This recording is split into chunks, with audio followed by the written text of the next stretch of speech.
From our first experience of nature and mother and the realm of the senses, we now move to Major Arcana number 4, the Emperor.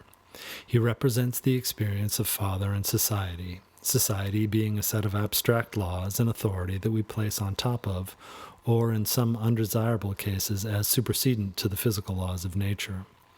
This law and authority creates order and stability out of the sometimes chaotic natural world.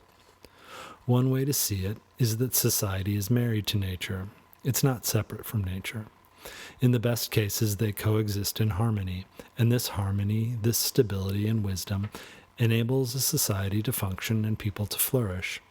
In the worst case, unjust laws of society take precedence over morality and repression takes hold.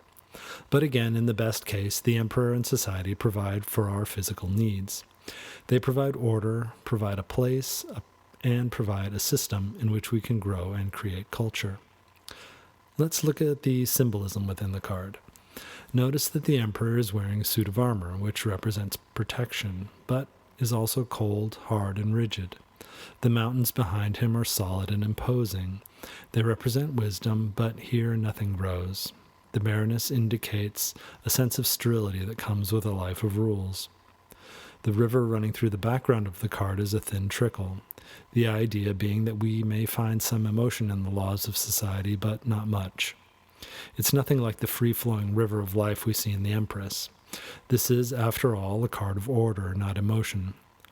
The Emperor, of course, wears a crown, indicating his authority. In his right hand he holds an ankh, signifying the power of life, but also the power of death under the law. In his left hand he holds an orb, representing the world over which he rules. His beard represents wisdom, his robe is red, the color of action, his cape is purple, the color of royalty. His throne of stone is solidity itself. The rams on this throne represent Aries, the first sign of the zodiac, and symbolize the new life that emerges from a stable society. They also represent force, aggression, and the power to make war. The emperor sits in the middle of the first row at its balancing point, if you will, symbolizing that everything is balanced in a just society. At this point in our journey, we absorb the rules. Here we form an understanding of our society, its codes, laws, and norms. After having absorbed these rules, we can move past them into a more personal code of conduct, but that comes later. First, we must learn the ways of the societal structure into which we've been born, and that is the Emperor.